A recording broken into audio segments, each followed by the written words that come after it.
Hi, I'm John Park. Look what we've got today. This is a giant blade from a wind generator. Now, a generator with blades this large can put out 20 kilowatts, which is enough to power a small neighborhood. Today on the Maker Workshop, we're going to build our own wind generator, one with slightly smaller blades, like this. Now, this isn't going to take you off the grid, but it will charge a 12-volt storage battery. And the best part about this project is that it demystifies the process of turning wind into electricity. The first question is, where do you get a generator? Well, you can turn a motor into a generator. Like this one, we pulled it from an old treadmill. And it's perfect for our project because it has this removable flywheel that we can attach the turbine blades to. As far as the electricity part goes, watch this. When I attach a voltmeter to the leads and spin the shaft on the generator, I get electricity, about 6 volts or so. This is perfect. All I need to do now is attach turbine blades to this flywheel, and I've got a wind generator. Commercial turbine blades are carefully engineered and cost a fortune. A maker named Abe Connolly came up with a far cheaper solution using PVC pipe, 8 inches in diameter and 24 inches in length. Now, the 8-inch diameter gives you the proper curvature to efficiently convert the straight line motion of the wind into the rotation of the turbine. And this is Schedule 80 pipe, which is a heavier duty PVC that makes a very strong blade. Now, you probably won't find this at the average hardware store. We had to talk to a plastics supplier to come up with a short length of this that was remaindered from another project. Now, the first thing I'm going to do is prepare this for cutting. I'm going to clamp it to my workbench so it doesn't roll around.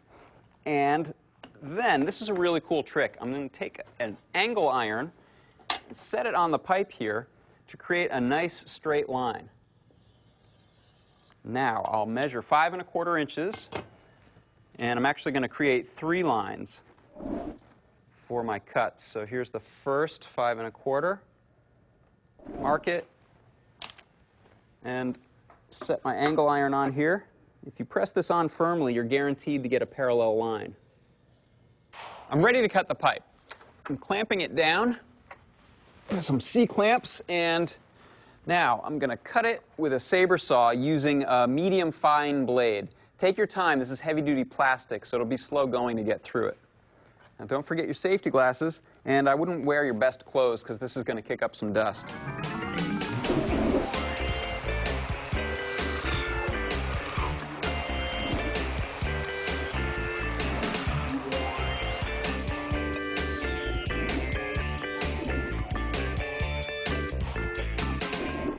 All right, I finished cutting out my blanks, and I'm actually going to be able to get 2 blades out of each of these. You can see where I've marked it up. That's how it's going to cut.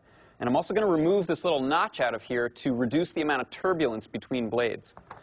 Now, you could cut this on a bandsaw using a jig. I'm actually going to use my saber saw and just clamp it to the table, do half the cut, and then flip it around and do the other half.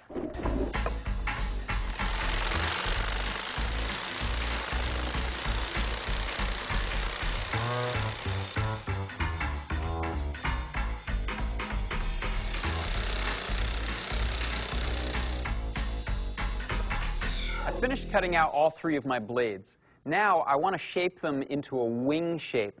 This will transfer the most wind to the generator. The way to do that is to put a rounded profile into this leading edge, that's the shorter one, and a tapered profile into the trailing edge. I'm going to use a sander to do this, but I'm going to be careful to stop about 2 inches from the end so that I can secure my bolts here. And make sure that you wear goggles and a mask for this. It's going to kick up a lot of dust.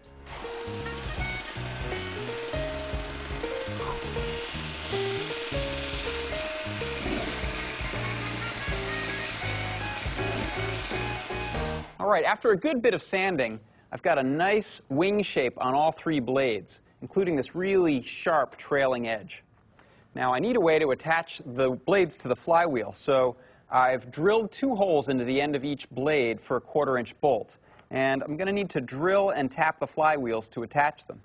Here's another flywheel. I've put a little pattern on here. I used a protractor to get 3 evenly spaced holes, and you can find a full set of plans on our website. Now it's time to drill.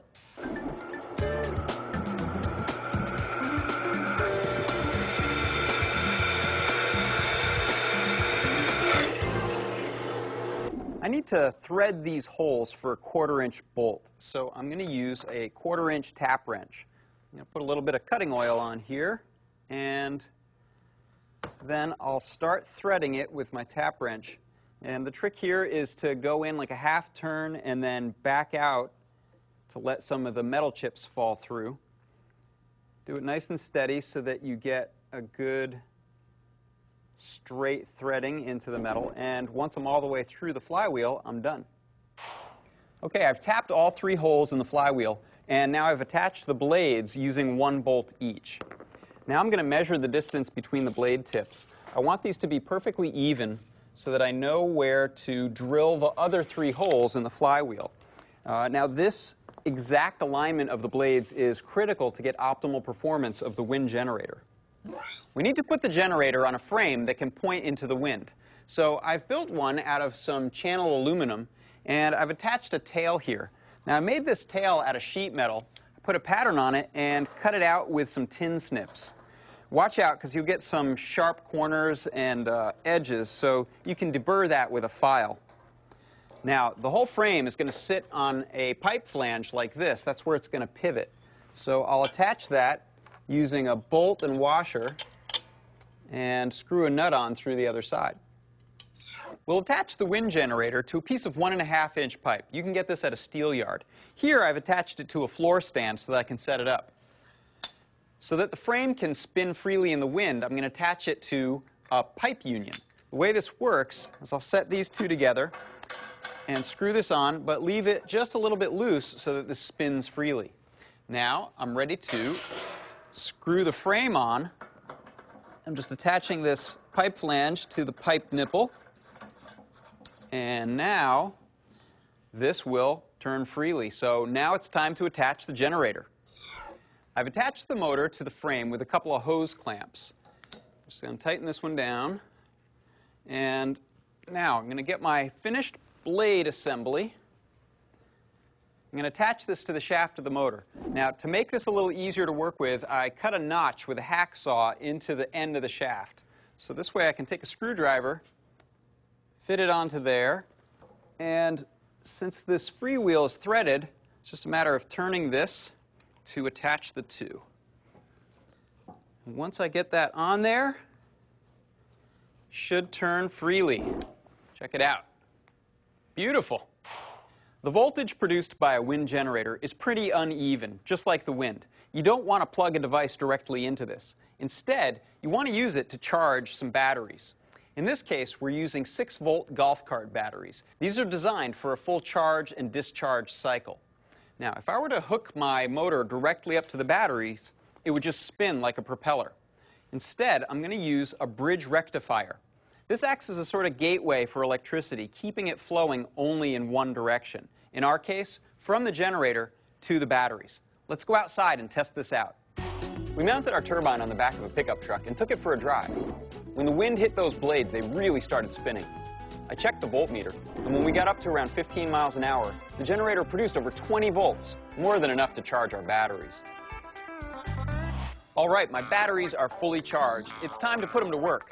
I've got this 12-volt blender. I'm going to hook this up and make myself a delicious fruit smoothie. Fire it up. The best part is this is being made with free electricity. I'm John Park. I'll see you next time on the Maker Workshop.